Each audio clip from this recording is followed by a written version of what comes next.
सभी साथियों को नमस्कार, सुप्रभात, गुड मॉर्निंग। मैं एआरपी हृदय कुमार सिंह उपस्थित हूं आज एक बार पुनः परख ऐप से संबंधित महत्वपूर्ण जानकारियों के साथ। आशा करता हूं आप सब स्वस्थ एवं सकुशल होंगे। साथियों, आज के इस वीडियो में हम चर्चा करेंगे परख ऐप के प्रमुख बिंदुओं के बारे में, उपस्थिति दर्ज करने से लेकर के स्कैनिंग करने तक की पूरी प्रक्रिया के बारे में। साथ ही जानेंगे क्या करें और क्या न करें। बड़ा ही महत्वपूर्ण वीडियो है साथियों। आप सबसे अनुरोध है वीडियो को धैर्यपूर्वक देखें अंत तक, ताकि आप अपने विद्यालय में नेट की परीक्षा को अच्छे से संपादित कर सकें। तो चलिए देखते हैं साथियों, परख ऐप के प्रमुख बिंदु कौन कौन से हैं। साथियों, आप यहाँ पे देख पा रहे हैं, परख ऐप के माध्यम से ही इस बार बच्चों की उपस्थिति दर्ज करना है और इसी ऐप से ही बच्चों का स्कैनिंग प्रक्रिया संपादित करना है। तो परख ऐप के मुख्य बिंदु कौन कौन से हैं। नेट 2024-25 परख ऐप के माध्यम से संचालित किया जाएगा। परख ऐप के माध्यम से छात्र उपस्थिति एवं OMR शीट भी स्कैन किया जाएगा। परख ऐप में कक्षावार छात्र सूची उपलब्ध होगी। परख ऐप के माध्यम से स्टूडेंट ID देखी जा सकती है। किसी भी तकनीकी समस्या हेतु ARP SRG DCT अथवा विद्या समीक्षा केंद्र से संपर्क करें। ये विद्या समीक्षा केंद्र का नंबर भी दे दिया गया है साथियों। तो परख ऐप से ही संपूर्ण परीक्षा को आपको अंजाम देना है। लॉगिन आईडी एवं पासवर्ड आपका प्रेरणा पोर्टल पे रजिस्टर्ड मोबाइल नंबर होगा। ये ध्यान देंगे, आईडी और पासवर्ड के लिए परेशान होने की जरूरत नहीं है। आपका रजिस्टर्ड मोबाइल नंबर जो प्रेरणा पोर्टल पे है वही आईडी और वही पासवर्ड होगा। छात्रों की उपस्थिति लेने हेतु प्रक्रिया क्या होगी साथियों, स्टेप बाय स्टेप इसको समझेंगे। प्रेरणा पोर्टल पर रजिस्टर्ड फोन नंबर द्वारा आप लॉगिन करेंगे और पासवर्ड में भी आपका वही मोबाइल नंबर ही होगा। इस प्रकार जब आप परख ऐप को खोलेंगे तो इस तरह का इंटरफेस आपको दिखेगा। आईडी में भी मोबाइल नंबर और पासवर्ड में भी मोबाइल नंबर डाल के आप लॉगिन करेंगे। दोनों में मोबाइल नंबर डाल के लॉगिन कर लेंगे। तो लॉगिन करने के बाद जो दूसरा आपको इंटरफेस दिखेगा वो इस तरह का। जिस कक्षा का आकलन कर रहे हैं उस कक्षा का चयन आपको अब करना है। ये सारे बच्चों का डिटेल यहाँ मिल जाएगा। कक्षावार आ गया है साथियों, कक्षा 1 से 3, 4 से 5 और 6 से 8। जिस कक्षा का आकलन कर रहे हैं उस कक्षा को सेलेक्ट जब कर लेंगे तो तीसरा स्टेप आपको इस तरह से दिखेगा। कक्षा सेलेक्ट करने के लिए जिस कक्षा का आकलन कर रहे हैं उसका आप चयन करिए। 1 2 3 यहाँ पे जिस कक्षा को आप कर रहे हैं उसको आप चयन करके आगे बढ़ जाइए।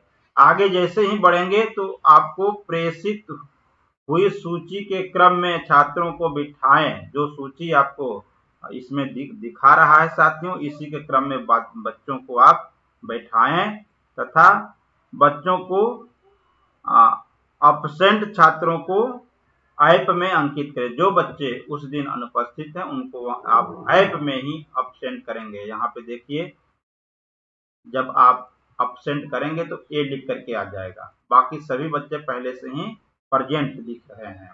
तो इस प्रकार आप बच्चों की उपस्थिति दर्ज करेंगे परख ऐप में साथियों। बड़ा ही सावधानी पूर्वक आपको उपस्थिति दर्ज करनी है।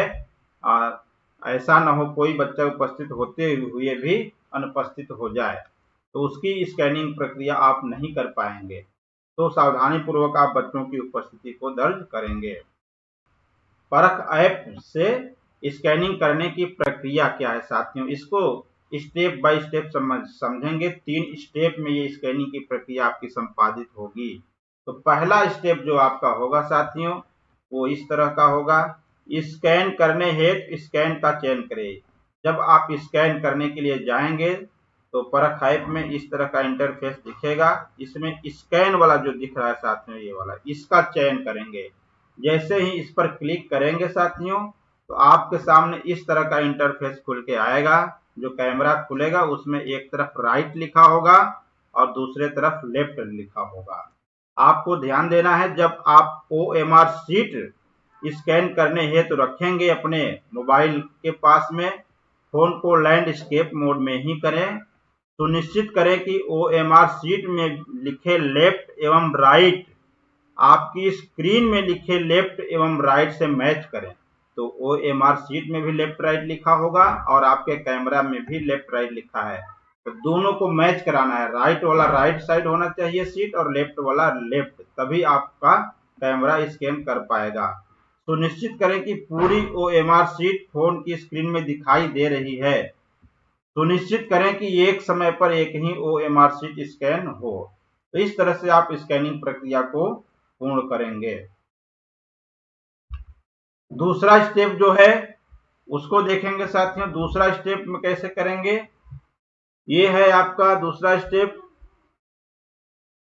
कंफर्मिंग स्कैन डाटा, यानी कि आप कंफर्म करेंगे जो आप स्कैन कर लिए हैं।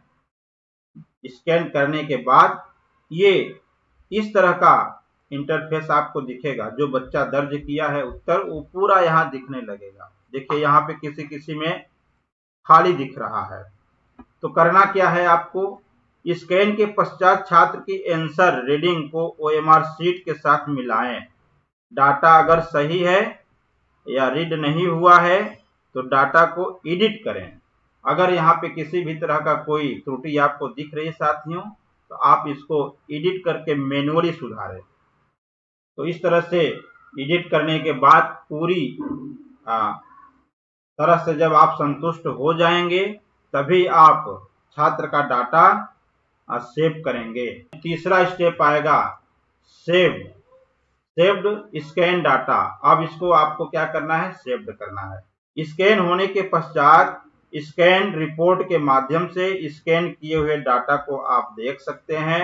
इस तरह से आप अपने स्कैनिंग प्रक्रिया को अंजाम देंगे साथियों। स्कैन करने के बाद पूरी डिटेल देखने के बाद जब अच्छी तरह से आप संतुष्ट हो लेंगे, तभी आप उसको सबमिट करेंगे, सेव करेंगे। डाटा सबमिट के पश्चात समरी का चयन कर सबमिट हुए डाटा की सूचना देखी जा सकती है। यहाँ पे देखिए साथियों, ये जो बॉक्स है ये समरी का है। डाटा सबमिट के पश्चात समरी का चयन कर सबमिट हुए डाटा की सूचना आप यहाँ से देख सकते हैं। साथियों अब हम कुछ संभावित त्रुटियों पे नजर डालेंगे, देखेंगे क्या संभावित त्रुटियां हो सकती हैं और उसका समाधान कैसे हम करेंगे। तो संभावित त्रुटियों में आप देख पा रहे हैं, सुनिश्चित करें कि OMR शीट सही स्कैन हुई हो, अन्यथा की स्थिति में पुनः स्कैन करें। समय में एक OMR शीट ही स्कैन करें। आप इस बात का ध्यान रखेंगे, एक के ऊपर एक OMR शीट रख करके स्कैन नहीं करेंगे, ये गलत तरीका है। इस तरह से कैमरा कंफ्यूज हो जाएगा। ये सही तरीका है, केवल एक समय में एक ही OMR शीट आपको स्कैन करना है, रखना है। चारों कोनों पर दिए गए काले गोले ढकने नहीं चाहिए। ये जो चारों कोने पर ये गोला बनाया गया है काला वाला, ये ढकना नहीं चाहिए साथियों। जैसा कि यहाँ पे आप देख पा रहे हैं, इधर ढक गया है, ये गलत तरीका है। इस तरह से ही आप रख करके स्कैनिंग करेंगे। फोन को सीधे OMR शीट से कम 1 फुट के ऊपर रखें। ये आपका OMR शीट है, तो आपका मोबाइल 1 फीट के ऊपर पर सीधे होना चाहिए। इस तरह से इस प्रकार नहीं करेंगे अगल बगल से। OMR शीट को नुकसान या पंचर ना करें, किसी भी तरह का आप उसे मोड़े ना। यहाँ पे देखेंगे ये सिकुड़ा हुआ दिख रहा है, मुड़ गया है, इसलिए ये स्कैनिंग अच्छे से नहीं हो पाएगी। इस तरह से रख करके स्कैनिंग करना है। केवल मानकीकृत संख्याएं लिखें।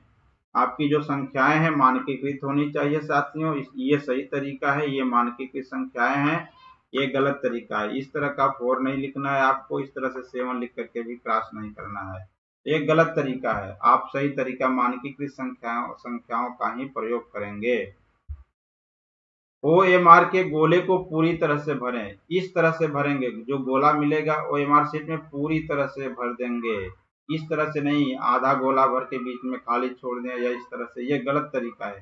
क्रॉस भी नहीं करना है, इस तरह से भरेंगे तभी आपका OMR शीट स्कैन हो पाएगा। आकलन एवं स्कैनिंग के दौरान एक स्थिर प्लेटफॉर्म पर OMR शीट रखें। जब आप स्कैनिंग करेंगे तो एक टेबल पर ही रख करके करेंगे। यहाँ पर देखिए, ये जैसे पैर पे रख करके कर रहे हैं, ये गलत तरीका है, इस तरह से नहीं करना है।